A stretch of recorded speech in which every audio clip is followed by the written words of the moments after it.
mga tao ang pinakamatalinong nilalang ng Diyos dito sa mundo. Kaya marapat na sa atin magmula ang inisyatibong rumespeto sa lahat ng nilalang na merong buhay. Ikaw kabarangay, mapagmahal ka ba sa hayop?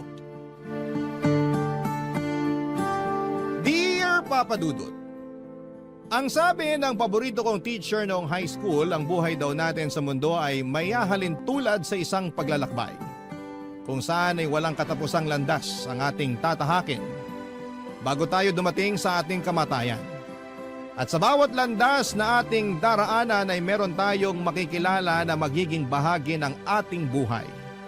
Malaki man o maliit ang parte na kanilang gagampanan. Bago ko ipagpatuloy ang pagbabahagi ng aking kwento, pabati muna ng isang magandang tanghali sa mga bumubuo ng Barangay Love Stories. Tawagin niyo na lamang po ako sa pangalang Pabian, avid listener at kabarangay from GMA Cavite. Isa akong private employee at nasa edad 40 na. Ang kwento na ibabahagi ko ay tungkol sa pagmamahal ko sa mga hayop. Bata pa lamang ay palagi na akong nag-uuwi sa bahay namin ng mga ligaw na tuta o kuting, dahilan para madalas magalit sa akin ang nanay Cynthia ko. Magsisimula ang aking kwento taong 2006, nasa 22 years old na ako at graduating sa kolehiyo.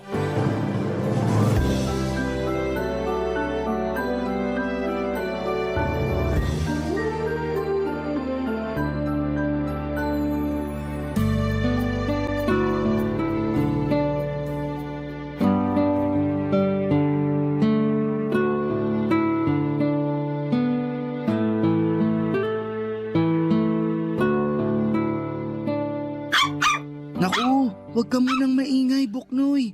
Baka marinig tayo ni nanay. Kulit talaga. Pabian, bakit may dala kang tuta? Nay, binigay lang po sa akin si Buknoy nung may-ari ng tindahan na lagi nating inuutangan. Bakit mo naman yan tinanggap? Namatay daw po kasi yung nanay ng mga tuta, kaya pinamimigay na niya. Hindi na raw po kasi nila kayang alagaan. Sana hindi mo na lang tinanggap. Kawawa naman po. Saka kamukha siya nung namatay kong aso na si Bogart. Tingnan nyo, pareho sila ng kulay. Wala akong pakialam kahit pakamukha niya ni Bogart o si Bogart pa yan. Alam mo namang ayoko ng mga aso rito sa pamamahay natin pero ang tigas talaga ng bumbuna mong bata ka. Hindi na po ako bata. 22 years old na po ako. Bakit hirap na hirap kang intindihin na ayoko nga sabi ng alagang aso o pusa sa bahay natin? Pasalamat ko na nga lang noon na wala na si Bogart. Tapos nag-uwi ka na naman ng panibagong konsumisyon. Patigilin mo nga yung tuta na yan. Shhh! Huwag mo nang taulan si nanay, Buknoy. At nakuha mo na talagang pangalanan yung tuta na yan, ano? Hindi ka ba talaga nakikinig sa akin, Pabian? Nakikinig naman po, pero wag niyo naman po sanang paalisin si Buknoy. Wala na siyang mapupuntahan. Kawawa naman po siya. Anong kawawa? Anong walang mapupuntahan? Tuta lang naman yan. Mabuti sana kung sanggol yan, baka naawa pa ako at payagang kang kupkupin natin. Kahit po tuta lang si Buknoy, may buhay pa rin siya. Di ba, Buknoy? Ay, naku, para kang baliw, kinakausap mo pa yung tuta. Ay, sawayin mo nga yan. Nakakatakot yung tahol niya. Buknoy, behave na ha. Huwag mo nang taulan si nanay. Wala naman akong ginagawang masama sa kanya. Kasi nga, naiintindihan niya yung sinasabi niyo sa kanya. Paano niya maiintindihan hindi naman siya tao? Siguro sa tono ng boses niyo at sa ekspresyon ng mukha niyo. Malakas po ang pakiramdam ng mga hayop, lalo na sa mga taong may ayaw sa kanila. Kaya mas lalo kong ayaw mag-alaga ng aso eh. Sige na po, payagan niyo na akong alagaan si Buknoy. Pagsasabihan ko na lang siya at ititrain para hindi maging pasaway sa inyo. Siguraduhin mo lang talaga na hindi ko magiging sakit ng ulo yung tuta na yan Kasi kung hindi may kalalagyan ka sa akin. Nay naman. Wag mo akong manay-nay naman. Tigas ng ulo mo. Sinabi kong ayoko ng kahit na anong hayop sa pamamahay na to pero hindi ka nakakaintindi. Sorry na po, babawi na lang ako sa inyo. Bubunutan ko kayo ng mga uban. Ewan ko sa'yo. Kala mo siguro makukuha mo ko sa pagganyan-ganyan mo, no? Ayaw niyo po ba? Akala ko ba makati na ulo niyo kasi marami na kayong uban? Syempre gusto. Sinabi ko bang ayoko? Pero ayoko na nakakapasok sa loob ng bahay ang tuta mo. Diyan lang yan sa labas kasi ayoko na makalat.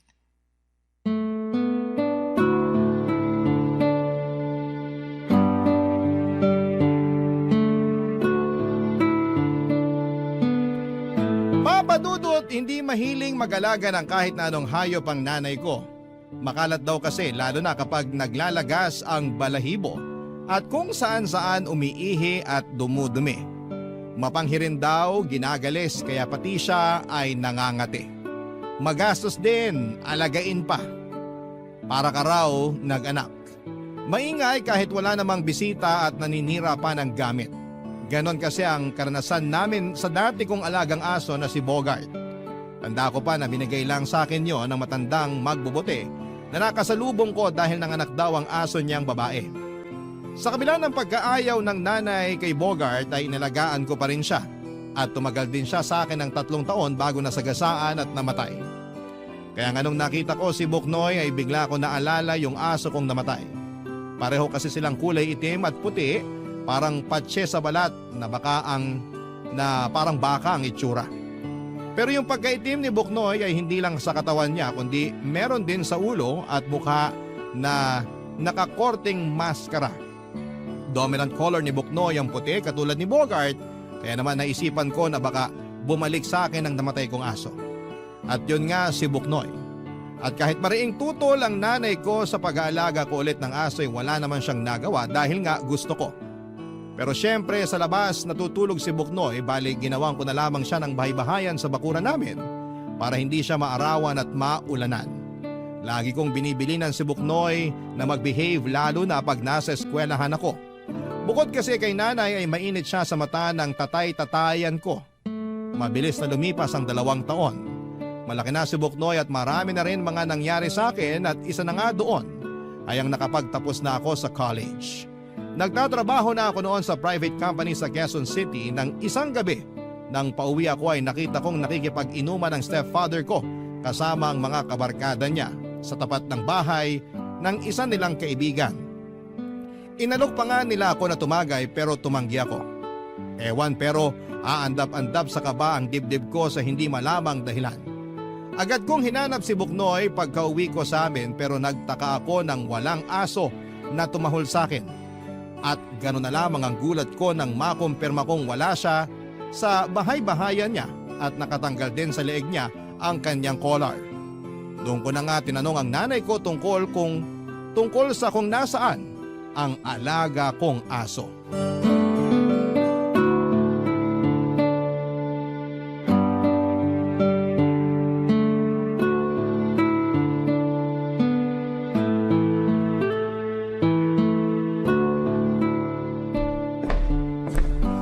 Nay, nakita niyo po ba si Buknoy?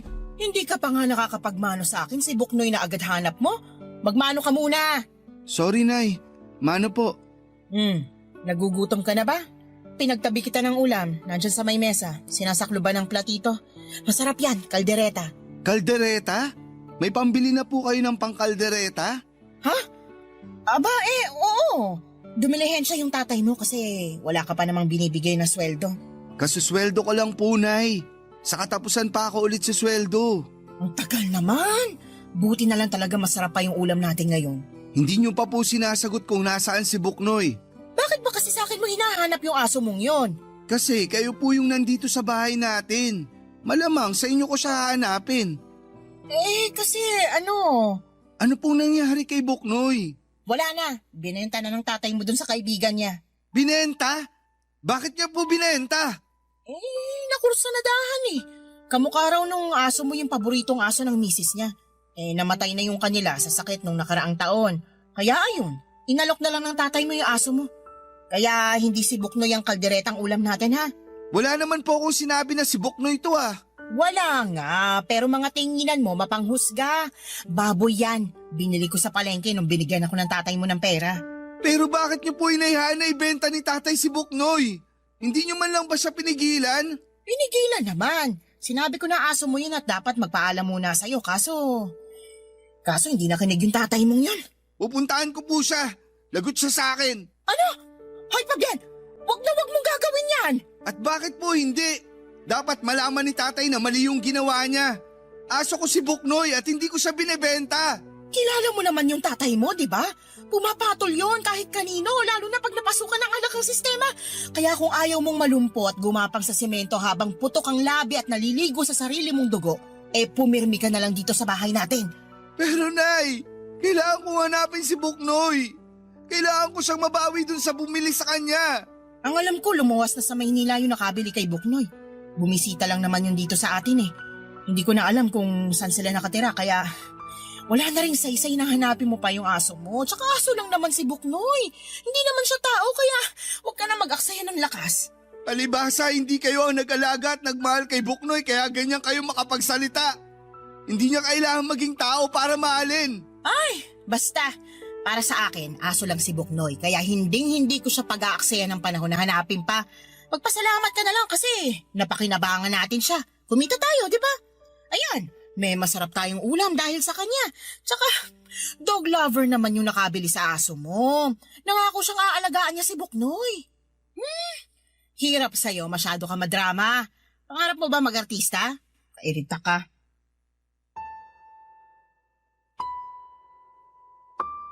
Papa Dudut, galit na galit ako sa tatay-tatayan ko dahil sa ginawa niya kay Buknoy.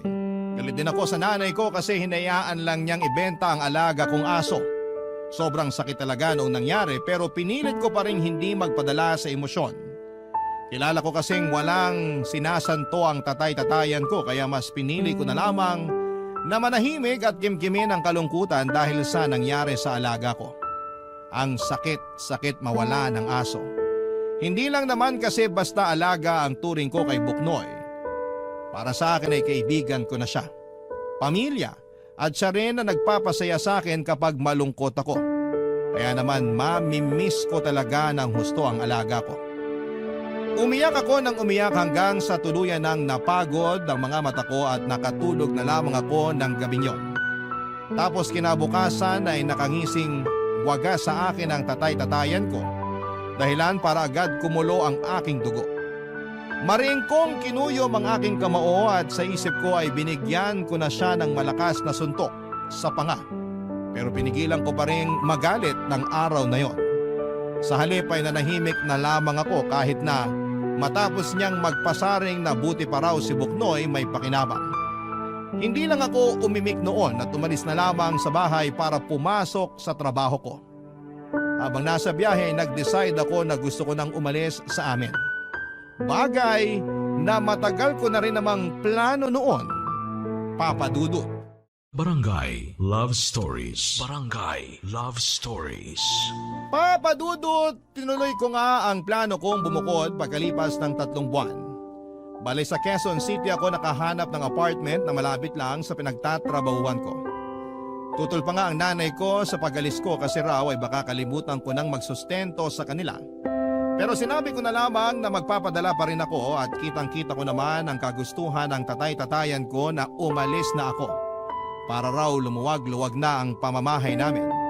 Ang kapal na mukha, siya na nga ang totoong sampid sa pamilya namin, siya pa ang galit. Pero nanahimik na lamang ako at sa halip ay sinamaan ko na lamang siya ng tingin bago ako lumabas sa aming pintuan. At pagkalipas nga ng 1 buwan ay nabalitaan kong inatake siya sa puso at namatay. Samantala hindi ako pwedeng mag-alaga ng kahit na anong hayop sa apartment na tinutuluyan ko. Bukod doon ay personal kong desisyon na wag na ring munang mag-ampon kasi nandun pa rin yung trauma na dulot ng pagkawala sa akin ni Buknoy. Pero siguro pag pinanganak kang animal lover ay hindi mawawala sa iyo ang kakayahan mong kumalinga ng mga hayop. Kaya nga pagkaraan ng 2 linggo ay meron na ulit akong pinapakain ng mga stray cat sa bakanting lote malapit sa nirerentahan ko. Isang araw ay nakakita ako ng post sa Facebook na naghahanap ng mga volunteer, ang isang non-government organization for the stray animals dahil meron silang kapon project. And since rest day ko naman ng petsang yon ay gusto kong gawing makabuluhan ng araw ko. Kaya nag-sign up ako at doon nga ay nakilala ko si Meryl.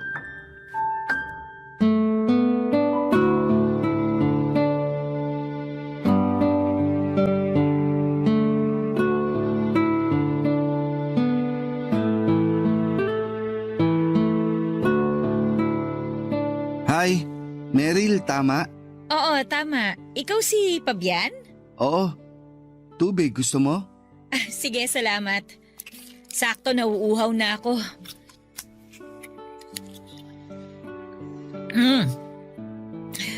Salamat Salamat dito sa tubig. Welcome. Pwede bang makipagkwentuhan muna since break time naman? Oo, pwede. Ang busy natin kanina pero masaya naman ako kasi marami ang nagpa-register at nag-participate sa Kapon project natin. Oo nga eh. Pero may ilan pa rin sa mga nagpa-register na hindi pa nakakapunta. Baka mamayang hapon pa yung iba, tirik pa yung araw eh. Baka tinatamad pa silang lumabas. Pero sana makapunta sila, no? Kasi sayang naman yung opportunity na makapun ng mga alaga nilang aso at pusa. Oo nga eh. Saka ako mismo na-amaze kasi hindi ko alam na necessary pala nakapunin ng mga alaga nating aso at pusa. Oo, kailangan talaga yon. May mabuting benepisyo sa kalusugan ng mga alaga natin ng pagkakapon. Makakaiwas sila sa mga malalang sakit kasi hindi na nila kailangan pang magbuntis, di ba? Hindi na rin sila maglalalayas ng bahay. Alam naman natin na delikado silang magpag-alagala yung mga alagang aso at pusa, di ba? Nakakalungkot na karamihan sa kanila nasasagasaan lang sa kalsada. Kaya nga mas lalo akong bumilib sa project ng organization natin. First time mo lang ba makapag-volunteer sa mga ganito? Oo eh. Naku, sigurado ako na pag may chance, uulit-ulitin mo yung pag-attend sa mga ganitong event. Ako kasi animal lover talaga ako eh. Kahit nung high school pa lang ako, nag-volunteer na ako sa barangay namin. Actually, kahit saan na may ganitong event na malapit lang sa amin. Ang sarap kasi sa feeling na nagagawa ko yung mga bagay na gusto ko. Nakakatulong pa ako sa community. Wow! Dahil sa sinabi mo, lalo akong na-inspire na mag-volunteer. Diba? Ang fulfilling. Oo nga eh. Saka katulad mo, animal lover din ako. Ay talaga ba? Oo. May mga stray cat nga akong pinapakain malapit sa apartment na nirerentahan ko. Hindi ko kasi sila pwedeng kupkupin dahil bawal. Baka palayasin ako ng landlord namin. May mga tao talagang ganun, ayaw sa mga hayop kasi raw marumi, maingay, makalat. Pero deserve rin nilang tratuhin ng maayos, alagaan at mahalin. Wala naman silang pinagkaiba sa mga tao eh. Parehong may buhay at damdamin. Kaya parehong mahalaga din. Sinabi mo pa. Gusto mo bang malaman kung anong pangarap ko? Sige, kung sasabihin mo. Pangarap ko na magkaroon ng sariling farm. Tapos patitirahin ko rin yung mga stray animal. Wow, magandang pangarap nga yan. Sana balang araw matupad mo. Sana talaga. Sa ngayon kasi mukhang imposible pa eh. Naniniwala naman ako na walang imposible basta mabuti yung hangarin mo. Nakikita ko naman kung gaano ka kadedikado. Pakiramdam ko kasi pinanganak ako para ibahagi sa mga hayop yung pagmamahal na meron ako. Hindi katulad natin, wala silang kakayahang magsalita para masabi na nahihirapan na sila, nasasaktan na sila o kaya naman napapagod na. Mabilis talagang natutunaw ang puso ko pag may nakikita akong mga aso o pusa sa lugar namin na sinasaktan, sinasabuyan ng kumukulong tubig kasi nagnakaw daw ng ulam. Hindi naman nila yung gusto eh. Gutom lang sila.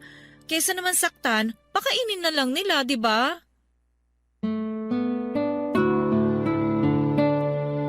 Papadudot maganda si Meryl. Kahawig niya si Julian San Jose at bukod doon ay kuwela rin siya. Maraming kwento at dedikado sa ginagawa niya. Bilib na bilib ako sa kanya kasi matagal na pala siyang volunteer sa mga ganong klase ng event. Suki na siya sa mga animal shelter around Metro Manila. Lalo tuloy akong na-inspire na magkawang gawa. Masaya ako na nakilala ko siya noong araw na yon, kaya bago kami naghiwalay ay nagpalitan muna kami ng numero.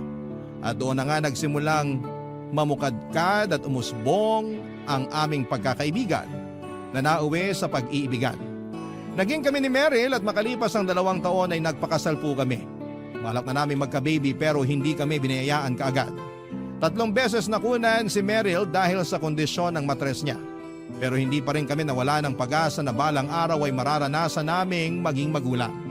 Nag-focus na lamang muna kami sa pagtupad ng iba pa naming mga pangarap. Katulad na lamang ng pagkakaroon ng sariling bahay at natupad naman yon makalipas ang 3 taon. Makalipas ang 1 buwan pagkatapos naming lumipat sa bahay namin, hindi ko malilimutan yung mga sumunod na tagpo.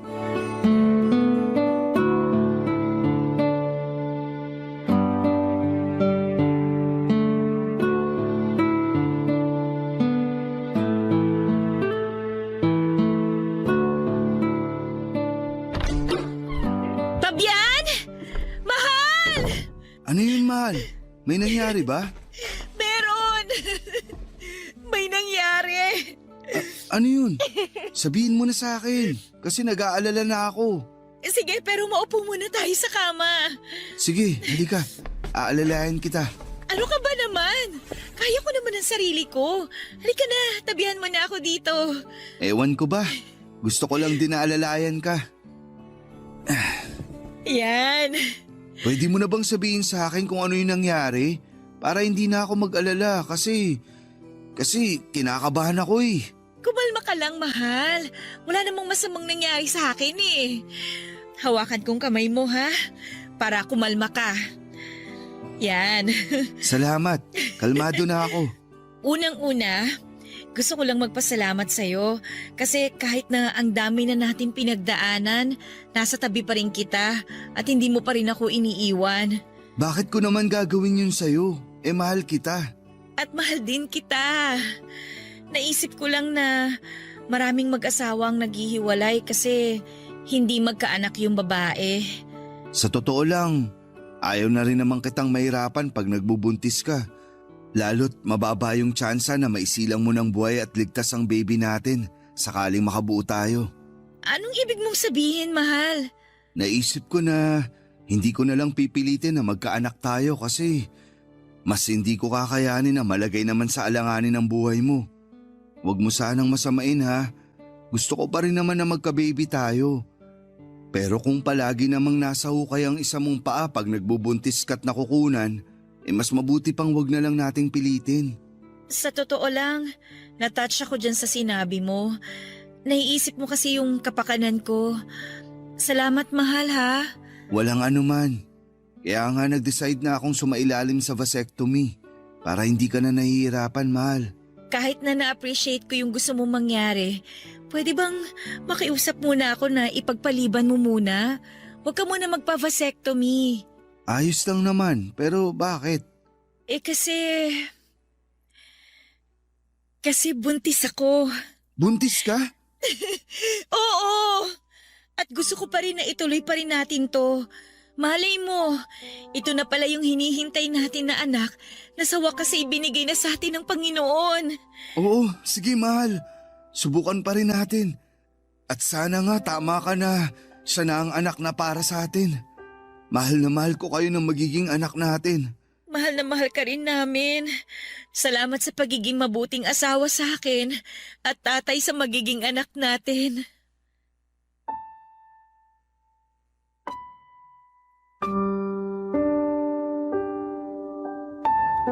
Papadudot marami akong pangarap para sa pamilya namin ni Meryl, lalo na sa magiging anak namin.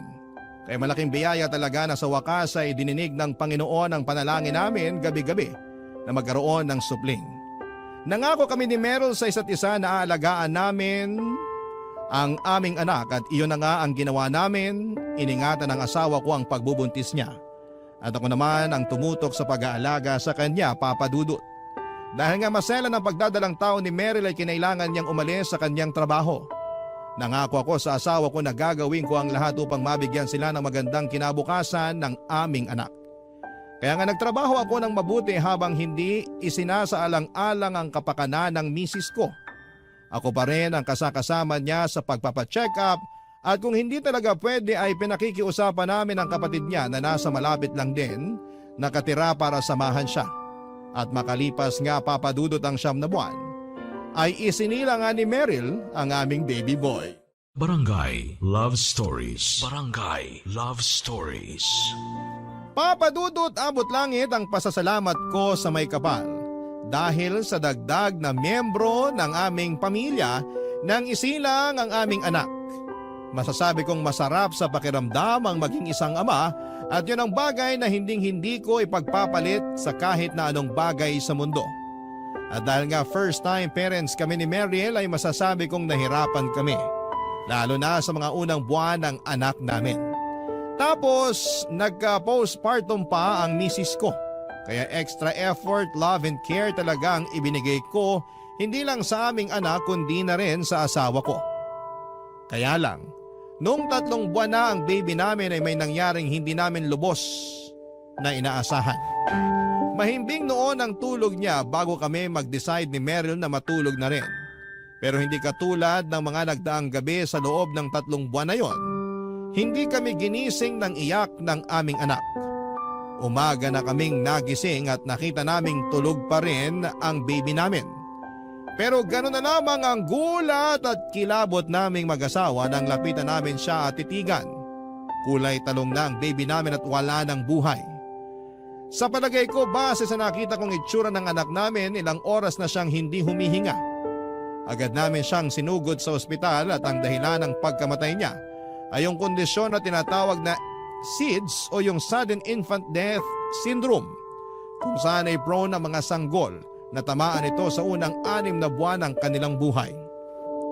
Madalas nangyayari ang SIDS sa pagtulog at hindi rin alam ng mga eksperto ang sanhi nito.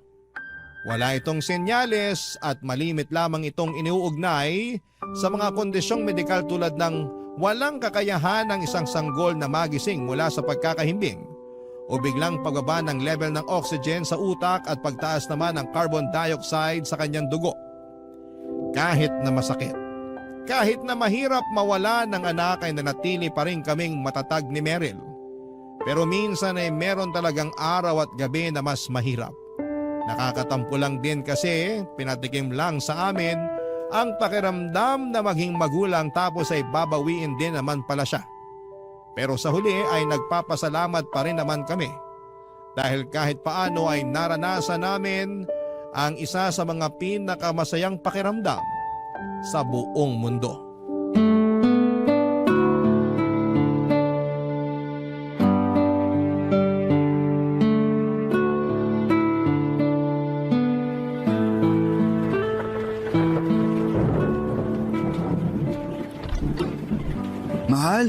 Mahal, dali, halika. May ipapakita ako sa'yo. Ano yun, mahal? Hala, tuta! Oo, pero pwedeng pakikuha ang tuwalya. Basang-basa siya eh. Lakas ng ulan sa labas. Sige, tika. Nilalamig ka ba? Oh, ito na yung tuwalya. Akin na muna yung tuta. Magpunas ka na rin, mahal. Sige, mahal. Ang cute-cute naman ito.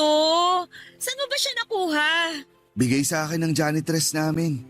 Nanganak kasi yung aspin na inaalagaan niya dun sa office. Hindi na raw niya kayang alagaan kasi nga marami na. Kaya ayun, pinamigay na niya. Hindi naman ako humingi pero nakiusap siya sa akin na kung pwede ko raw ampunin na lang. Kinuha ko na rin kasi naawa naman ako nung nagkatinginan kami. Oo nga nakakaawa nga siya. Pero sabi ng janitress namin, yan daw yung pinakamakulit at mahilig maglaro. Hala, mukhang sumasang-ayon siya Oo nga eh. Pero okay lang ba na mag-alaga tayo ng tuta rito sa bahay, mahal? Oo naman. Sa totoo lang, matagal ko na rin gustong mag-alaga ng tuta. Naghahanap na nga ako ng maaampon online Buti na lang inuwi mo tong tuta na to. Ay mahal, ano bang ipapangalan natin sa kanya? May naisip na ako eh. Anong naisip mo? Brownie. Brownie? Kahit kulay itim at puti itong tuta? Oo, para maiba lang.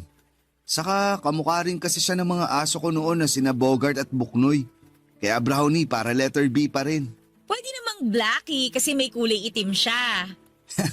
Hayaan mo na, mahal. Brown naman yung ilong niya eh. Di ba, Brownie? Sige na nga. Simula ngayon, ikaw na si Brownie. Alam mo, kahit paano nabawasan yung lungkot ko kasi inuwi mo tong si Brownie. Ewan ko ba?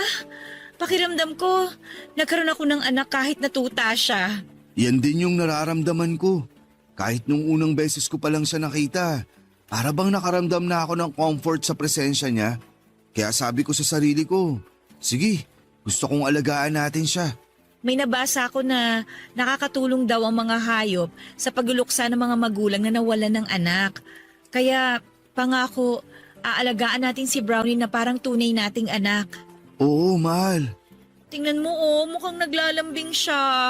Oo nga, siguro naiintindihan niya yung pinag-uusapan natin. Naalala ko tuloy noon na palagi kong sinasabi sa nanay ko na naiintindihan ni Buknoy yung mga sinasabi niya. Talaga? Ano ba yung sinasabi niya? Kung gaano niya kaayaw si Buknoy nung inuwi ko. Tuta pa lang din yun. Magkasing laki lang sila ni Brownie. Tapos syempre, ayaw nga ni nanay na mag-alaga kami ng aso. Nagagalit siya kay Buknoy kaya tinatahulan siya nung tuta ko. Seryoso? Oo, kaya ayun, hindi na lang umiimik si nanay. Pero sa akin na lang siya nagbububunga nga. Kasasabi na ayaw nga niya ng tuta sa bahay. Pero wala rin naman siyang nagawa kasi gusto ko talagang alagaan at palakihin si Buknoy. Parang nakwento mo na kamukha siya nung nauna mong aso na si Bogart. Oo, at ngayon naman kamukha nila tong si Brownie. Malakas tuloy yung pakiramdam ko na iisa lang talaga sila. Tapos bumabalik lang sila sa akin sa ibang panahon para makasama ako. Natin. Parang reincarnation. Kung totoo man yung reincarnation, isa lang ang ibig sabihin nun. Mahal na mahal ka ng mga aso mo para piliin nilang mabuhay ulit at hanapin ka. Papadudot malaking bagay ang pagdating ni Brownie sa buhay naming mag-asawa. Siya kasi ang tumulong sa amin habang patuloy pa rin ang pagluluksa namin sa pagkamatay ng aming anak. Minahal namin siya ni Meryl at bilang kapalit ay sinuklian namin yon nang hindi lang doble kundi tripling pagmamahal. Ibang magmahal ang mga hayop, walang pag-iimbot, walang hinihinging kapalit, sila ang pinakamagandang halimbawa ng mga nilalang na marunong magpatawad. Hindi kasi sila nagtatanim ng sama ng loob. Si Brownie ang kasakasama namin ni Meryl ng maraming taon. Inilagaan namin siya, minahal at itinuring na para naming tunay na anak. At kahit na dumating yung araw na sa wakas ay binayaan ulit kami ng anak ng asawa ko, ay hindi nagbago o nabawasan ang pagmamahal namin kay Brownie. Kasakasama namin siya sa bawat milestone ng anak namin dahil miyembro na siya ng aming pamilya. Pero pagkalipas ng 8 taon ay dumating yung araw na kinakatakutan namin. Ang araw na kailangan na naming magpaalam kay Brownie, Papa Dudut.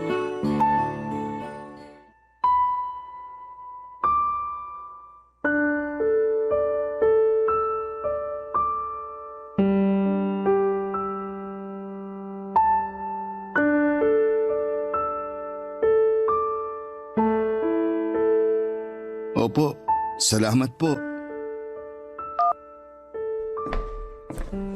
Mahal, anong sabi ng vet? Hindi na raw nila magagamot si Brownie. Kailangan na raw natin siyang puntahan doon para magpaalam. Hindi ko kaya. Ayoko mawala si Brownie sa atin, mahal. Ayoko rin naman na mawala siya sa atin pero malala na yung sakit niya at hindi na rin siya kayang pagalingin ng gamot. Ginawa na raw nila ang lahat pero kumalat na talaga yung cancer sa katawan ni Brownie. Kaya ano? Kaya nagsuggest sila na patulugin na lang si Brownie. Ayoko. Ayokong patulugin si Brownie, mahal. Hindi ko kaya mawala sa atin yung aso. Ako rin naman pero wala na tayong magagawa. Hirap na yung alaga natin. Inangina na siya. Siguro pinipilit na lang niyang lumaban at idilat yung mga mata niya pag nakikita at naririnig niya yung boses natin. Pero yung totoo, pagod na siya, mahal. Ayoko mawala sa atin si Brownie. Ako rin naman eh. Mahal na mahal ko yung asong yun. Pero kailangan nating tanggapin na hanggang dito na lang talaga yung buhay niya. Bakit kasi maiksi lang ang buhay ng mga aso? Sana mas matagal pa natin silang makasama. Ang unfair tuloy. Oo, unfair. Pero sigurado ako na naging maligaya naman si Brownie sa loob ng 8 taon na nakasama natin siya. Kasi minahal natin siya. Inalagaan. Palagay mo, maaalala pa ba tayo ni Brownie pag umalis na siya? Oo naman. Palagi pa rin nila tayong maaalala. Hindi niya tayo makakalimutan, mahal. Kaso parang hindi ko pa rin kaya eh. Parang magbe-breakdown ako habang iniisip ko na mawawala na sa atin si Brownie. Pero sino ba ako para ipagkait sa kanya yung makapagpahinga siya? Tama ka. Hirap na siya dahil sa sakit niya. Oo, at kahit na hindi man nakakapagsalita si Brownie, alam kong nagpapasalamat siya sa atin dahil inalagaan at minahal natin siya. Siguro, iparamdam na lang natin yung pag-aalaga at pagmamahal na yun sa kanya hanggang sa huling hininga niya. Nalulungkot pa rin ako. Nalulungkot din ako pero magpakatatag pa rin tayo. Hinding-hindi natin kalilimutan si Brownie. Kahit na wala na siya sa piling natin, mananatiling buhay ang alaala niya sa ating puso at sa bahay na to. Salamat, mahal ah. Kung wala ka, baka hindi ko talaga kayanin to. Alam ko na mas kaya kong harapin yung ganitong sitwasyon kasi nasa tabi kita. Oo naman, hanggat nabubuhay ako, pangako ko sa'yo na lagi mo ako maaasahan. Hindi kita iiwan. Halika nga, payakap ako.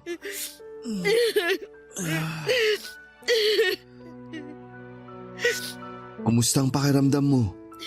Tingin mo, kaya mo nang pumunta sa klinik para makita si Brownie? Oo, kaya ko. Kaya lang, Ano? ano sa palagay mo? Maganda kaya na patikimin na natin siya ng tsokolate? Gustong-gusto niya kasi yung amoy nun eh. Pero bawal naman sa kanya, di ba? Tingin ko, magandang ideya yun. Sigurado akong magiging masaya siya.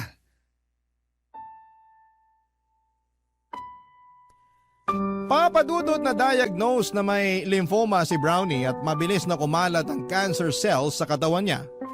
Dahilan para manghina ito, papadudot. At sa loob lang ng 4 na buwan simula nang malaman naming may cancer siya, ay hindi na bumuti ang kalagayan niya. Sa huli ay nag-decide na lamang kami ni Meryl na patulugin na ang pinakamamahal naming alaga upang matapos na ang paghihirap niya. At hanggang sa huling hininga ni Brownie ay pinaramdam namin sa kanya kung gaano namin siya kamahal. Mahirap mawala ng mahal sa buhay, tao man yan o alagang hayop. Pero parte talaga ng buhay natin ang kamatayan. At papadudot wala tayong magagawa kundi ang tanggapin yon ng maluwalhati sa ating puso.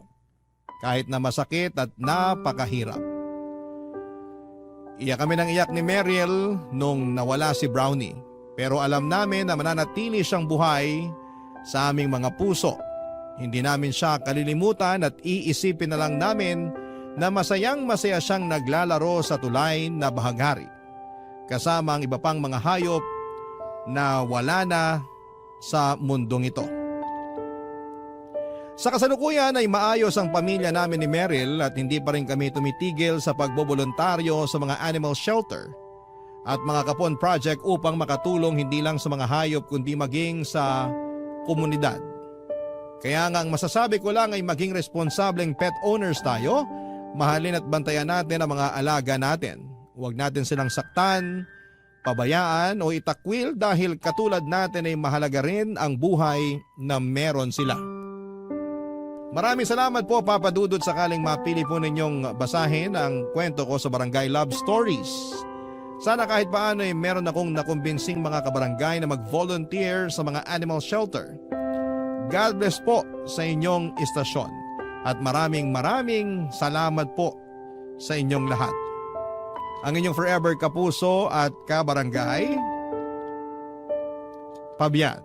Pag nagkaanak na tayo ay malaki talaga ang magbabago sa ating buhay.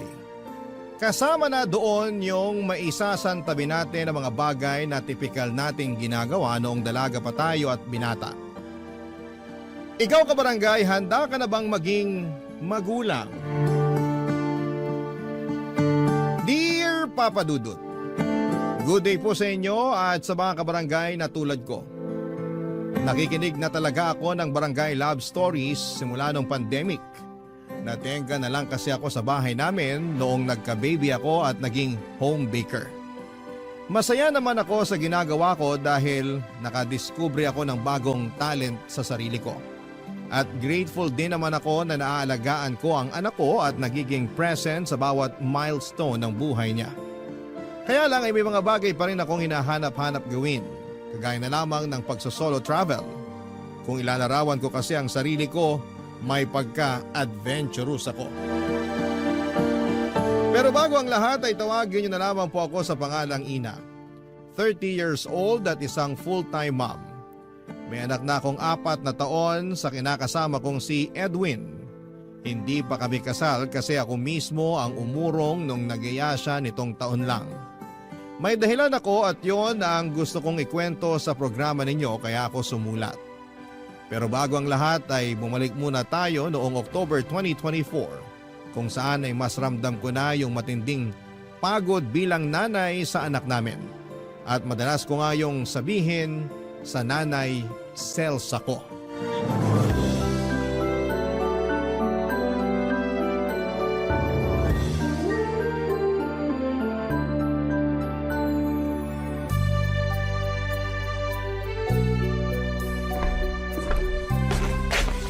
O nak, merienda ka muna. Tulog pa rin yung anak mo. Mamaya ako nagigisingin para makakain naman tayo ng payapa. Salamat, Nay. Kunin mo na tong niluto ko maruyang saging at kumain na tayo. Sige po. Grabe, nakakapagod alagaan yung apo niyo. Sobrang likot, napakapasaway. Ako ang nanay, hindi na kinatatakutan. Hindi naman ako ganyan nung bata ako. Takot na takot nga ako sa sitatingin niyo pa lang. Ganyan na ba talaga mga kabataan ngayon? Hindi ko alam ang isasagot dyan, pero napapansin ko nga na napaka-spoiled na ng mga kabataan ngayon.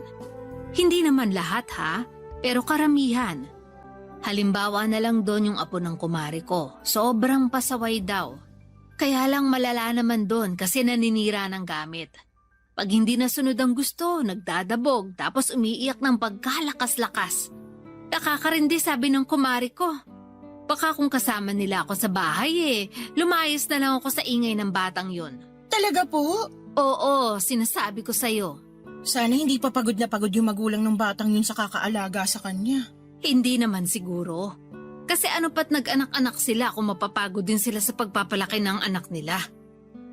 Bakit ba ganyan ang tanungan mo? Wala lang, naisip ko lang naman po. O bakit? Napapagod ka na ba mag-alaga sa apo ko? Hindi naman po sa ganon. Hindi raw sa ganun, tono pa lang ng boses mo, pagod ka na. Kahit hindi naman, mema ka naman na Anong mema? May masabi, invento. At ako pa talaga ang imbento? Baka gusto mong batukan kita. Ah, sige po, mag-ingay pa kayo para magising apo nyo. Ay, oo nga pala. Sorry na. Ikaw kasi Nasisi pa ako. Bakit mo ba kasi nasabi yung pagod-pagod na yon? Kasi yun pong nararamdaman ko Sinasabi na nga ba Pero anak mo naman yung inaalagaan mo, Ina. Nandun na po tayo, pero tao lang naman ako, napapagod din. Masaya naman po ako kasi ako yung nag-aalaga at nagpalaki sa anak namin ni Edwin, pero di ko lang mapigilang mapagod sa buhay ko. Ano pa kasing ibig mong sabihin? Namimiss ko na po yung buhay ko nung dalaga pa ako. Alin? Yung pangangati ng paa mo kaya lagi kang nasa galaan? Opo, namimiss ko yung mag-travel ulit katulad nung di pa ako nagkakaanak. Ngayon kasi mahirap dahil sumpungin yung apo nyo. Nakakahiya ilabas lalo na may tendency gumawa ng eksena. Tapos mahigpit din sa akin si Edwin. Ni ayaw kong payagang makipagkita sa dati kong katrabaho kasi wala raw magbabantay sa anak namin ganito ganyan. Basta marami siyang dahilan kaya ayoko na lang siyang kausap. Baka nga concern lang siya sa anak nyo kaya ganun. At sa iyo na rin. Kasi sobrang hirap naman nun kung aabutan ng sumpong yung apo ko habang nasa labas kayo. Sige po, nandun na tayo sa concern siya sa anak namin. Pero di ko naman ramdam yung sinasabi niyong concern din siya sa akin. Mabait si Edwin. Hindi niya kayo pinapabayaan ng anak mo. Nagsusumikap siya magtrabaho para sa future nyo. Ewan ko po pero pakiramdam ko, nagtatrabaho lang siya para sa sarili niya at hindi para sa amin ng anak niya. Bakit naman ganyan ka mag-isip? Kasi mukhang mas mahalaga pa sa kanya yung trabaho niya kaysa sa amin. Di ko naman po to masasabi kung hindi ko nararamdaman. Nandun na tayo sa hindi niya kami pinababayaan ng apo niyo. Kumbaga, good provider. Pero hindi naman mabuting kinakasama at tatay sa anak namin. Hay nako. Yang isip mo nga ang baguhin mo. Hindi tama na ganyan ka mag-isip sa kinakasama mo. Nagsisikap yung tao para rin naman sa inyong dalawa. Kung tutuusin swerte ka na kay Edwin kasi maraming babae yung naghahanap ng katulad niyang good provider.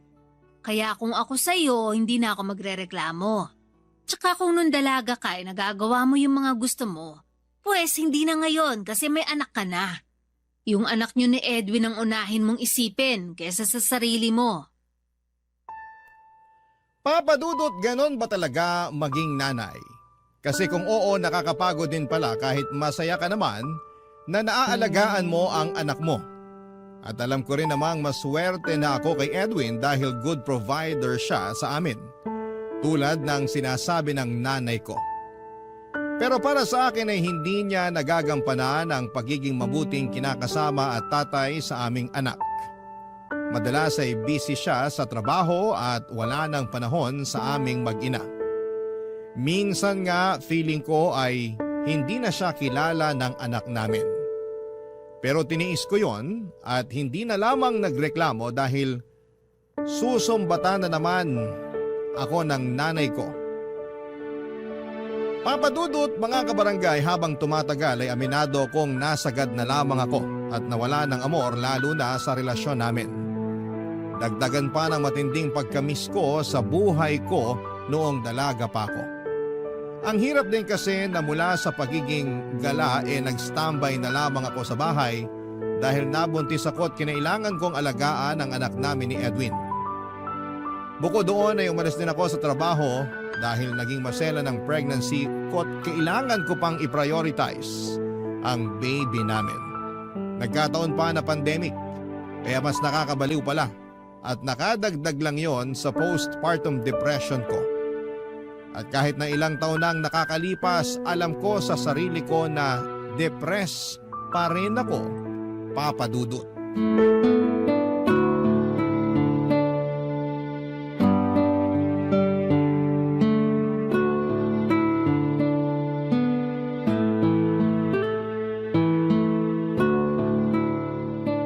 Bakit hindi mo yata ginagalaw yung pagkain mo?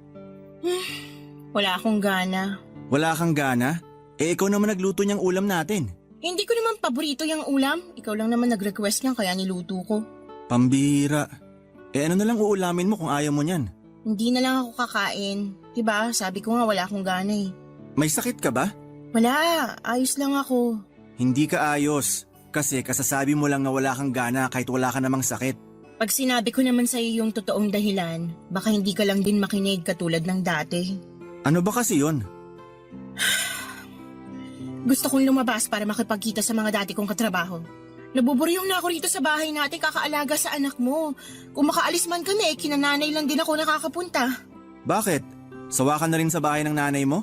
Hindi naman, pero syempre iba pa rin kung makakasama ko yung mga dati kong katrabaho.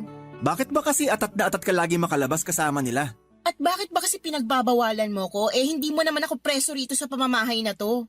Ganyan bang tingin mo sa sarili mo? Oo, kasi hindi mo ako pinapayagang sumama sa mga dati kong katrabaho o kaibigan. Alam mo naman yung rason kung bakit, di ba? Alin? Yung anak natin? Walang magbabantay sa anak natin kesyo ayaw mo namang ipagkatiwala sa iba kaya ako na lang dapat talaga magbantay sa kanya? Oo. At isa pa, responsibilidad mo yon bilang nanay. Pwes nakakapagod na maging nanay sa anak mo.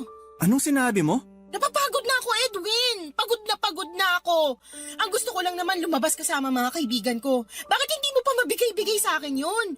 Kung dati, gets ko yung rason mo kasi pandemic, tsaka maliit pa naman yung anak natin. Pero ngayon, hindi naman na. Kung tutuusin, pwede ko na nga iwanan yung anak natin sa nanay ko. Para ano? Para makalabas ka kasama mga kaibigan mo na sa pagkakaalam ko, single pa at wala pang mga anak na tulad mo. Ano namang masama doon? Masama kasi sila wala pang responsibilidad pero ikaw meron na. Kaya nga dapat mas priority mo yung anak natin kesa sa kanila. Ewan ko sa'yo. Sinasabi ko na nga ba hindi mo rin ako maiintindihan eh. Huwag mo namang sabihin yan. Paano hindi ko to masasabi ikaw nga wala ka ring panahon sa amin ng anak mo dahil sa pesting trabaho mong yan. Kapakanan nyo lang iniisip ko. Nagtatrabaho ako para sa inyo. Ay nako, sinabi mo na rin yan noon eh at naniwala naman ako. Pero habang nakikita ko sa mga picture mo sa Facebook kung gaano ka kasaya habang lumalabas kasama mga katrabaho mo, mas lalo akong naaawa sa sarili ko kasi bakit ako? Hindi ko pwedeng gawin yun. Bakit ikaw lang? Sige nga, ang unfair mo. Ina naman. kahit ano pang sabihin mo, unfair ka. Ikaw lang yung nagpapakasaya kasama mga katrabaho at kaibigan mo, tapos ako, nagpapakahirap sa pag-aalaga ng anak natin. Kaya nga anak natin, hindi anak ko lang. O sige, papayagan na kitang lumabas para makipagkita sa mga kaibigan mo. Pero may kondisyon. Ano yun? Isama mo yung anak natin. Kasi alam ko hindi kakayanin ng mama mo yung kakulitan niya. Baka sumpungin lang yun ng high blood. Mahirap na. Papa Dudut, thankful naman ako nang payagan ako ni Edwin na sumama sa labas ng mga dati kong kaopisina. Pero hindi ako masyadong nag-enjoy dahil kasama ko ang anak namin. Nag-tantrums kasi ito doon, kaya naman naabala rin ang iba ko pang mga kasama. Sa sobrang hiya ko ay nagsabi na ako na uuwi na lamang kami. At yun nga ang ginawa namin.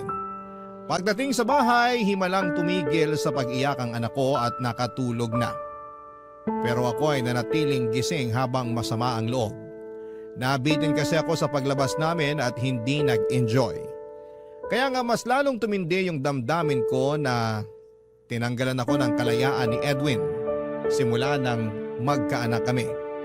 Lagi niyang pinamumukha sa akin na ang mga nanay ay nasa bahay lamang para mag-alaga ng anak. Iginokompara niya ang mami niya sa akin at sa nanay ko na stay-at-home wife. Pero never niyang pinakikinggan ng mabuti ang pangangailangan ko. Don't get me wrong, Papa Dudut. Masaya naman ako sa pagiging nanay pero pakiramdam ko ay napapabayaan ko na ang sarili ko. Barangay Love Stories. Barangay Love Stories.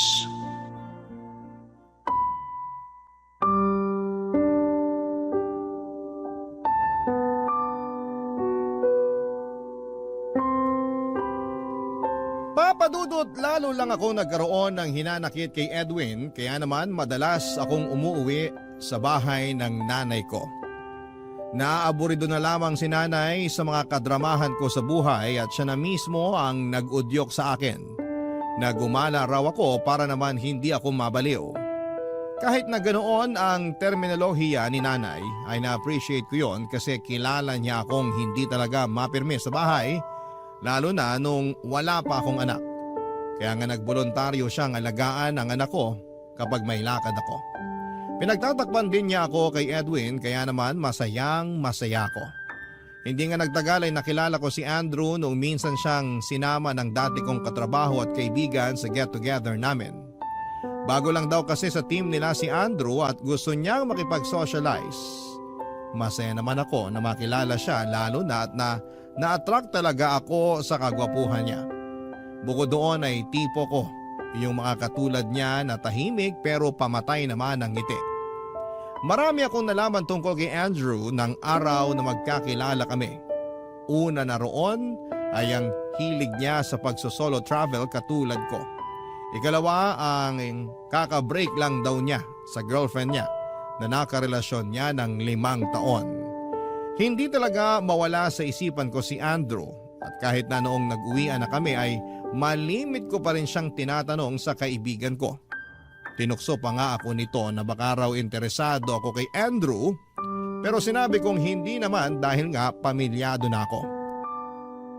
Isang araw nagkayayaang mag-beach ang mga dati kong katrabaho at gusto nilang sumama ako. Siyempre pumayag ako noong nalaman kong kasama si Andrew. As usual, nanay ko ulit ang nagbantay sa anak ko para malaya akong makaalis. Buti na lang din at nagkaroon ng 5 days seminar si Edwin sa Cebu na related pa rin sa kanyang trabaho, Papa Dudut.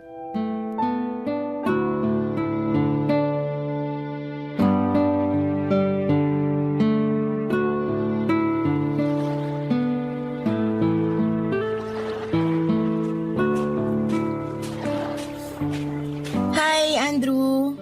Hello? Ba't naman nag-iisa ka rito? Ano yan? Nagmumuni-muni ka? Ganun na nga. Ang relaxing din kasi ng mga alon. Tapos sakto, malapit na mag-sunset. Oo nga no. Kung ganon, pwede ba ako tumabi sa'yo? Oo naman. Sige, upo ka. Salamat. Naalala ko tuloy nung dalaga pa ako. Mahilig din ako mag-travel kagaya mo.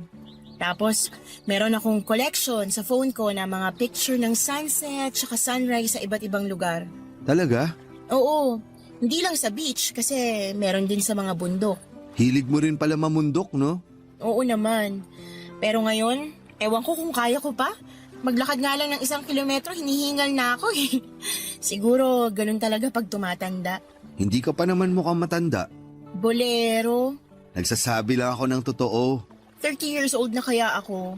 Pwes, mukha kang 25 years old. Sabi na bolero ka talaga. Hindi nga. Pero pakiramdam ko talaga, doble na yung itsura ko sa edad ko. Bakit naman? Siyempre, nakakahagad kasing maging nanay. Don't get me wrong, happy naman ako na may anak ako pero nakakapagod lang talaga. Lalo pasaway at makulit yung anak ko. Ilang taon na ba yung anak mo? Kaka-4 na taon lang ngayong 2024. Kaya naman pala. Ganyan din yung pamangkin kong 4 years old. Sobrang kulit. Alam mo ba, marunong na yun umakyat sa lamesa namin. Tapos 1 beses nahulog. Mabuti na lang di napuruhan. Pero grabe yung kaba ng parents niya. Lalo na yung sister-in-law ko. Kasi rainbow baby nila yun. Talaga? Pero napacheck up naman ba? Oo, at okay naman ang result. Sabi nga namin, baka niligtas siya ng guardian angel niya. Ay, kailangan talaga i-supervise ng parents, lalo na ng nanay yung mga anak na ganyan ka-hyper. Kaya siguro ayaw akong payagan ng mister ko na lumabas-labas kasama mga kaibigan ko dahil walang iba mag-aalaga sa anak namin eh. Ganun ba? Sino nag-aalaga sa anak mo ngayon? Nanay ko. Naaburido na lang kasi yun sa mga kadramahan ko sa buhay kaya pinayagan na akong umalis-alis ng bahay namin. Buti nga nagkaroon ng seminar si Edwin sa Cebu at halos 5 araw siya dun. Ang sabi pa niya, mahina raw signal kaya tuwing umaga lang niya ako nakakausap sa cellphone. Ibig sabihin, hindi alam ni Edwin na sumama ka sa beach trip natin ngayon? Tumpak. Pero ayos lang yun kasi di niya na kailangan malaman. Mamaya hindi niya pa ako payagan. Kung ako ang kinakasama mo, papayagan kitang umalis-alis at sumama sa mga gala ng kaibigan mo. Dahil nakakapagod din naman mag-alaga ng anak. Deserve mo na magkaroon ng me time. Talaga? Buti ka pa naisip mo yan. Si Edwin kasi, hindi niya yan naiisip eh. Lagi nung bukang bibig walang magbabantay sa anak namin. Pwede ko namang iwanan at ipaalaga sa nanay ko katulad ngayon. Siya lang yung OA masyado na akala mo talaga may time sa amin ng anak niya pag nasa bahay. Bakit? Wala rin ba siyang oras sa inyo? Oo, kasi kahit rest day niya, inuuwi niya sa bahay ang trabaho. Katwiran niya, nagpapag-good shot daw siya sa management nila kasi candidate for promotion siya. Mahirap talaga kapag mataas ang pangarap mo. Suportado ko naman yung pangarap niya kasi alam ko at nakikita kong may potensyal siya. Sabi nga ng nanay ko, maswerte na ako kay Edwin kasi good provider sa amin ang anak niya. Pero, ewan ko, ako lang siguro yung may problema kasi pakiramdam ko may kulang pa rin. Kung yan ang nararamdaman mo, ibig sabihin, totoo yan kasi may pinanggagalingan. Meron nga. Yun ang sabi ko na pagka-busy niya sa trabaho at halos wala na ring panahon sa amin ng anak niya. Tapos, yung hindi niya pa ako pinapayagan na lumabas para makipagkita sa mga kaibigan at dati kong katrabaho. Bilang lakwatserang babae nung dalaga pa, mahirap sa akin mag-transition into stay at home at full-time mom. Buti na lang din, natutunan kong mag-home baking para kahit papano meron akong pinagkakaabalahan. Ang galing mo naman. Bilib ako sa'yo kasi kung ako ang nasa posisyon mo, baka mabaliw ako. Talaga? Oo, kasi mahilig talaga ako mag-travel. Hindi mo ako mapapapirmi sa bahay dahil every weekend umaalis talaga ako. For sure, kasama mo sa mga travel mo yung girlfriend mo. Oo, nung kami pa. Pero bago yun, mahilig na rin ako mag-solo travel. Pareho pala tayo.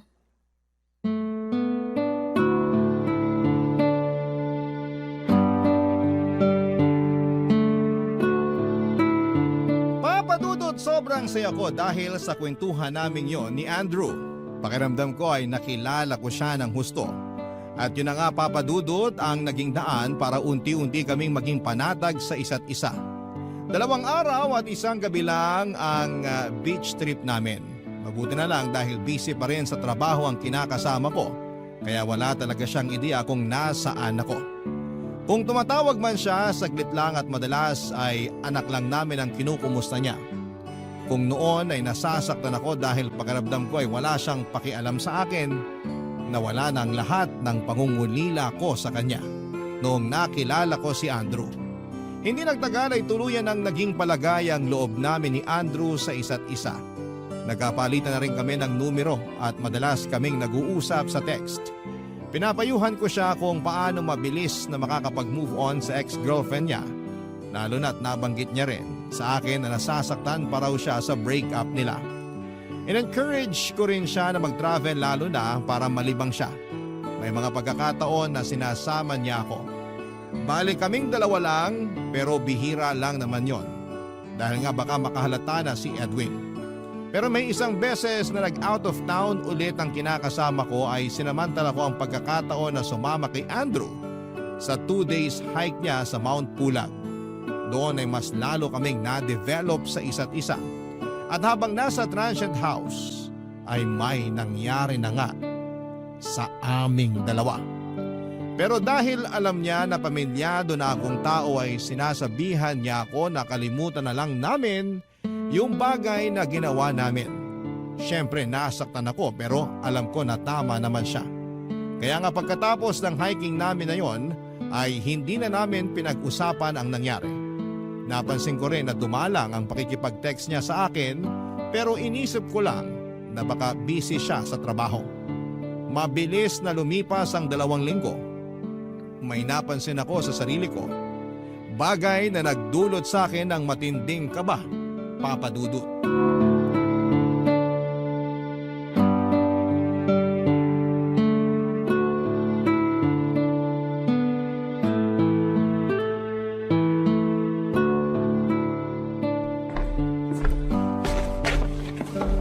O anak, merienda mo. Ano po yan, Nay? Ano pa nga ba? E di yung paborito mong maruyang saging? Ayoko po yan. Ilayin niyo po sa akin yan. Ala, ayaw mo nito? Opo, ayoko rin ng amoy niya. Nasusuka ako. Grabe ka naman sa maruyang saging ko. Please po, Nay. Ilayin niyo na lang sa akin yan. O sige na, sige na. Ilalagay ko na lang dito sa mesa at tatakpan. Para pag gusto mo na, may makain ka. Hindi ko na po yan kakainin, kaya kung gusto niyo, sa inyo na lang. Lalo, di naman yan masarap pag malamig. Iinitin ko na lang sa oven. Pero ano ba kasi nangyayari sa'yo? May sakit ka ba? Wala naman po, pero hindi lang magandang pakiramdam ko. Kailan pa yan? Simula po kaninang umaga. Wala nga akong gahanang kumain, pero inilit ko lang sarili ko. Pero wala ka namang lagnat. Wala po. Mukha ka nga maputla. Basta gusto ko lang po magpahinga kasi pag tumatayo ako ng matagal o di kaya pag naglalakad ako, nahihilo po ako eh. Baka naman kulang ka sa dugo. Hindi naman po siguro. Ang hirap namang malaman kung anong nangyayari sa'yo. Hindi naman ako doktor. Ayos lang po ako. Siguro ipapahinga ko na lang muna ito ng konti. Di kasi ako makapagpahinga sa ingay ng anak namin kanina sa bahay. Kaya pumunta na ako rito sa inyo. Mabuti na rin yan para makapagpahinga ka. Abala naman yung anak mo sa pakikipaglaro sa pinsan niya, kaya hindi ka nun may istorbo. Sakaling hanapin ka, ako nang bahalang libangin siya. Salamat po talaga, Naya. Salamat saan? Sa pagbabantay niyo sa anak ko. Sa pag-aalaga sa kanya pag umaalis ako. Tsaka sa pagtatakip sa akin kay Edwin. Siyempre, sabi mo kailangan mo talaga ng oras para sa sarili mo. Kaya pinayagan kitang umalis-alis para makipagkita sa mga kaibigan mo. Pero pakiusap ko lang, wag mo namang sanang dalas-dalasan. Kasi baka makahalata na yung kinakasama mo. Hindi na nga po muna ako lalabas. Tsaka di naman din nagyaya mga kaibigan ko. Mabuti kung ganon. Asikasuhin mo na lang muna yung anak nyo kasi namimiss ka na raw niya. Buti na lang talaga na uuto ko yon. Para hindi magkwento sa tatay niya pag naiiwan siya sa akin dahil umaalis ka.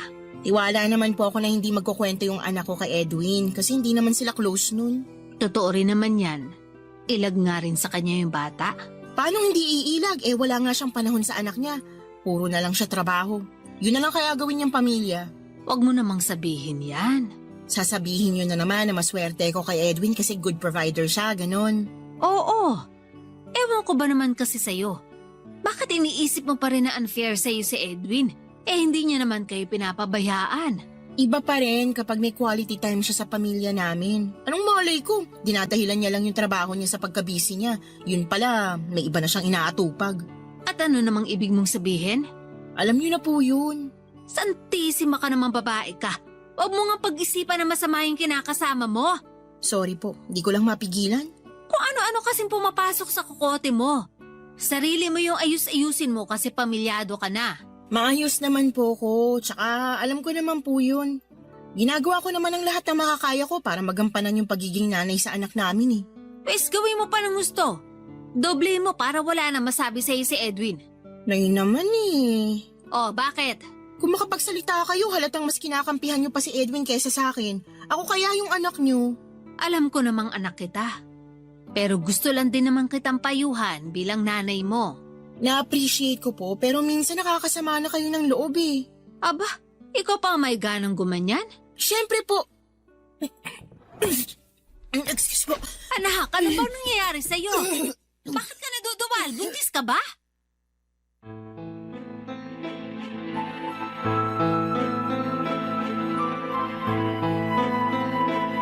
Papadudot in denial pa ako na baka tama nga si nanay tungkol sa pagbubuntis ko. Ayoko pa kasi ulit magkaanak at siguradong mananagot ako kay Edwin kapag nalaman niya ang mga pinaggagawa ko. Madadamay pa si nanay dahil kinukonsenti niya ang mga pagalis ko. Pero wala naman siyang ideya na may nakilala na pala akong iba at may nangyari pa sa amin. Kaya nga nilimitehan ko po papadudot ang pag-alis-alis ko dahil baka makahalata na itong si Edwin. Dahil nga in denial pa ako ay inisip ko na baka may sakit lamang ako. Kaya nahihilo ako at naduduwan. Pero nung nagkalakas ako ng loob na mag-pregnancy test, nalaman ko na positive ang resulta. Buntis nga ako at sigurado akong si Andrew ang ama papadudot. Gulong-gulo ang isipan ko ng mga panahong yon. Naiyak na lamang ako dahil sa takot at frustration nang malaman ko ang kinahinatnan ng paglalaro namin ng apoy. Sinisisi ko rin ang sarili ko dahil nagpadalos-dalos ako ng mga desisyon kaya sinisingil na ako ng tadhana bilang kabayaran sa mga nagawa kong kasalanan, sa mga nagawa kong kapusukan, papadudot. Barangay Love Stories. Barangay Love Stories. Papadudot, alam kong hindi ko maitatago habang buhay ang ipinagbubuntis ko. Kaya naman nag-isip ako ng paraan kung paano ko sosolusyonan ang problema ko. Doon ko na nga naisip na bakit ako lang mag-isa ang namumroblema samantalang dalawa kami ni Andrew na gumawa ng batang dinadala ko. Nag-decide ako na ipaalam sa kanya ang sitwasyon ko at umaasa ako na tutulungan niya akong mag-isip ng plano kung paano malulusutan ang pagbubuntis ko. Pero bigla na lang naglaho na parang bula itong si Andrew. Dahil hindi na siya nag-reply sa mga chat at text ko, tinanong ko na siya sa kaibigan ko na katrabaho niya. Doon ko napag-alaman na nag-resign na pala si Andrew sa pinagtatrabahuhan nila. Ayon pa nga sa chismis, may magandang offer daw ito sa abroad na matagal nang hinihintay. At nung sa wakas ay nabigyan na siya ng pagkakataon ay agad-agad siyang umalis sa pinagtatrabahuhan niya. Ganon na lamang ang kaba ko kasi aalis na si Andrew ng bansa. Samantalang kailangan niya pang malaman ang pagbubuntis ko. Mabuti na lang at sinabi sa akin ng kaibigan ko kung saan siya nakatira dahil kako may importante lamang akong sasabihin sa kanya. At agad-agad ko na nga siyang pinuntahan sa apartment na nirerentahan niya papadudot.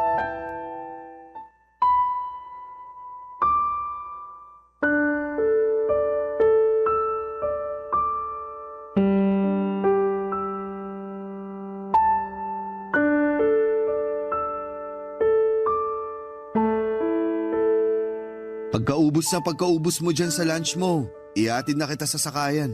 Andrew naman, wag mo naman akong paalisin agad. Ano pa bang gagawin mo rito sa apartment ko? Kita mong nag-iimpake na ako ng mga gamit ko kasi malapit na yung flight ko. Yun nga ang rason kaya kita pinuntahan dito eh. Nataranta ako nung nalaman kong nag-resign ka na raw sa trabaho nyo. Mas lalo lang nadagdagan yung takot ko na baka hindi kita maabutan pag umalis ka na. At bakit? Ano bang kailangan mo sa akin?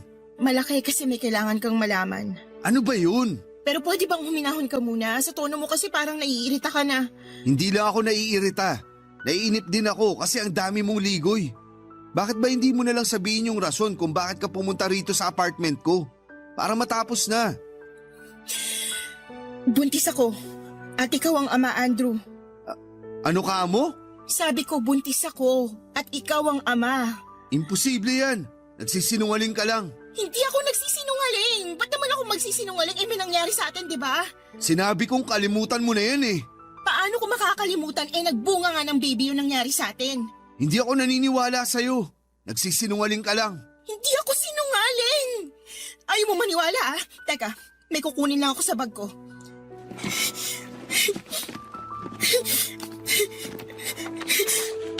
Ultrasound ko yan. Galing sa OB nung nagpa-check up ako kahapon. Sabi dyan buntis ako. Ayan nga yung heartbeat ng bata. Tingnan mo. Ayoko. Hindi pa rin ako naniniwala sa'yo. Kasi may kinakasama ka. Malay ko ba kung anak nyo pala ni Edwin? Tapos gusto mo lang ipakargo sa akin. At bakit ko naman gagawin yun sakaling sa amin nga ni Edwin ang bata? Kasi may gusto ka sa akin. Ano? Akala mo siguro tanga ako para di ko maalata na gusto mo ko, no? Kaya nga nung nasa bundok tayo, kung makalingkis ka sa akin, wagas. Tapos nalaman ko rin sa kaibigan mo na katrabaho ko na marami ka raw inaalam sa kanya tungkol sa akin. Kaya doon ko nasabi na gusto mo nga ako. Ano naman kung totoo may gusto ako sa'yo? Sa mas naramdaman ko yung concern mo sa akin kesa sa kinakasama ko Mas ikaw pa nga yung nakakausap ko ng madalas kesa sa kanya. Pero hindi pa rin sapat na dahilan yun para ipaakaw mo yung anak nyo sa akin. Hindi niya anak tong dinadala ko. Anak natin to. Paano nga ako makakasiguro? Kasi wala namang nangyayari sa amin Matagal na simula nung huling beses na pumayag akong galawin niya ako. Ikaw lang yung nakagalaw sa akin kaya alam ko. Tiwala ako na ikaw ang ama ng baby na nasa tiyan ko. Pero ayoko pang magkaanak, Ina. Hindi pa ako handang maging ama. Ano sinabi mo? Ayoko pa. Lalo ngayon na may opportunity ako na makapag-abroad. Saka isipin mo nga, pag nagkaanak na tayo, paano na ako makakapag-travel? Ayoko matulad sa'yo na hindi na nakakaalis. Kasi natenga na lang sa pag-aalaga ng anak. Ang sama mo. Napakasama mo. Tawagin mo na akong masama kung gusto mo. Pero sana irespeto mo yung desisyon ko. Isa pa, alam mo na posibleng magalit sa'yo ng gusto si Edwin pag nalaman niya ang totoo. Kaya nasa sa'yo kung hahayaan mong masira ang pamilya nyo kapag pinangatawanan mo ang pagbubuntis mong yan. O habang maaga pa, ipalaglag mo na yung batang dinadala mo. Papadudot, hindi ko inaasahan na ganon ang magiging reaksyon ni Andrew matapos niyang malaman na buntis ako sa anak namin. Ang sakit-sakit marinig na mga sinabi niya kung paanong hindi niya matatanggap ang bata at ang masahol pa ay nung sinabi niyang may choice naman akong ipalaglag ang baby namin kung ayaw kong masira ang pamilya namin ni Edwin. At managot ako dito dahil sa panlalalaki ko.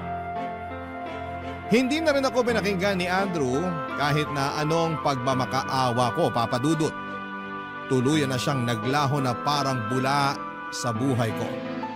At hindi ko na siya nakontak pa kahit kailan. Naiwan akong balisa, tuliro at hindi alam ang gagawin. Dahil alam kong magagalit sa akin si Edwin kapag nalaman niya ang katotohanan. At mas lalo lang nadagdagan ng dinadala kong problema ng isang araw ay may ginawa ang kinakasama ko na hindi ko lubos na inaasahan.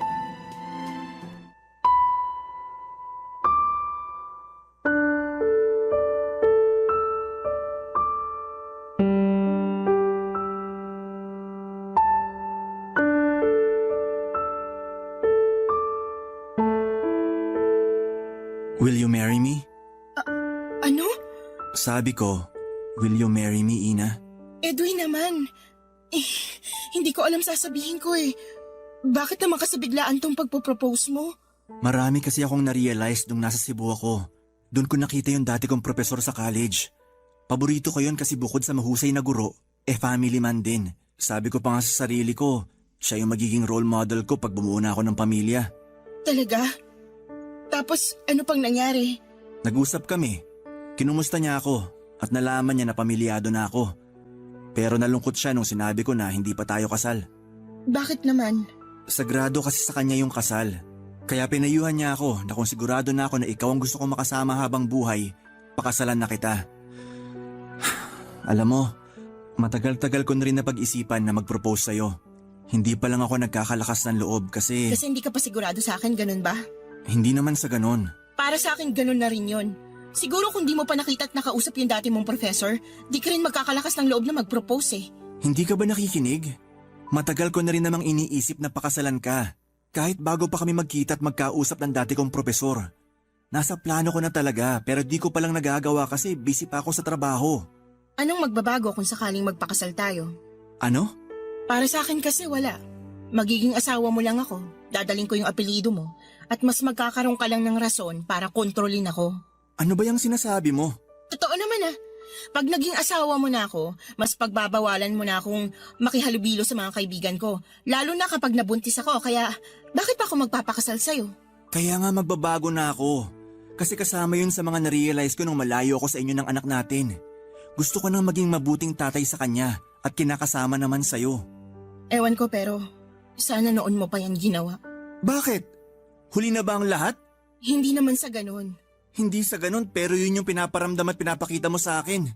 Sabihin mo nga, mahal mo pa ba ako? Oo naman. Mahal din kita. Kaya sana maniwala ka sa akin na gusto ko nang magbago. Bigyan mo pa ako ng pagkakataon na patunahin sa'yo at sa anak natin yung bagay na yun. Please, Ina. Pumayag ka na magpakasal sa akin. Pwede bang pag-isipan ko muna? Ang alin? Ang pagpapakasal sa akin? Oo, kasi... Basta, kung talagang mahal mo ako, maiintindihan mo kung bakit ko tatanggihan muna yung alak mong kasal. Pinipilit kong intindihin. Pero ang sakit pala. Pasensya ka na, Edwin. Okay lang naman. Lalo karapatan mo namang tumanggi kung hindi mo naman gusto. Hindi naman sa hindi ko gusto. Hindi pa lang ako handa, kaya sana bigyan mo ako ng panahon. Pero hanggang kailan? Hindi ko alam. Huwag mo na lang alamin kasi malalaman mo rin naman yung sagot ko. Sige, kung yan yung gusto mo mangyari. Hindi pa lang naman kita magiging asawa pero magkasama pa rin naman tayo sa iisang bubong, di ba? Tungkol sa bagay na yan, gusto ko sanang umuwi muna kina nanay. Ina naman! Bakit? Please, respetuhin mo na lang yung desisyon ko. Nakikiusap ako sa'yo para rin naman to sa ikakabuti natin eh. Pasensya ka na ulit kung hindi ako handang maging asawa mo. Papadudot, tulad ng napagkasunduan ay umuwi muna kami ng anak namin sa bahay nila nanay. Palaisipan din sa kanyang rason kung bakit gusto kong dumistansya kay Edwin, lalo na hindi naman kami nagkaroon ng matinding pagtatalo. Pero para sa akin ay tama lang ang ginawa kong paglayo sa kinakasama ko dahil nga nag-alinlangan pa akong magpakasal sa kanya. At lalo na may ipinagbubuntis ako na hindi naman siya ang ama. Habang nasa bahay ako ni nanay ay sinubukan ko pa rin makontak si Andrew. Pero hindi na talaga niya sinasagot ang mga mensahe ko. Tuluyan na lamang ako nawala ng pag-asa na pananagutan niya ang ipinagbubuntis ko. Lalo lang ding nadagdagan ng frustration ko dahil hindi ko naman maitatago ng matagal ang bata sa sinapupunan ko. Kaya nga sumulat ako ngayon sa programa ninyo upang humingi ng payo kung ano nga ba ang dapat ko pong gawin. Sana'y matulungan ako ng mga kabarangay natin. Hanggang dito na lamang po ang sulat ko at umaasa akong mapili po ninyong i-ere sa inyong programang Barangay Love Stories. God bless and more power sa inyong istasyon. Ang inyong forever, kapuso at ka-barangay, Ina.